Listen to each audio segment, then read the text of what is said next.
इस वीडियो के ज़रिए हम ये समझेंगे कि किस मौके पर कौन सी सवारी इस्तेमाल करेंगे।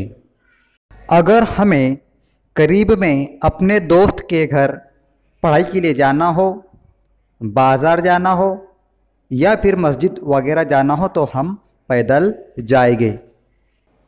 अगर हमें 1 या 2 किलोमीटर के फासले पर स्कूल जाना हो तो हम साइकिल से जाएंगे। अगर हमें अपने गांव या शहर से किसी दूसरे गांव या शहर में साइंस की नुमाइश के लिए जाना हो तो हम अवामी सवारी का इस्तेमाल करेंगे, जैसे बस वगैरह। और अगर हमें अपने ख़ानदान के साथ पड़ोस के गांव में शादी में शिरकत के लिए जाना हो तो हम ज़ाती सवारी का इस्तेमाल कर सकते हैं।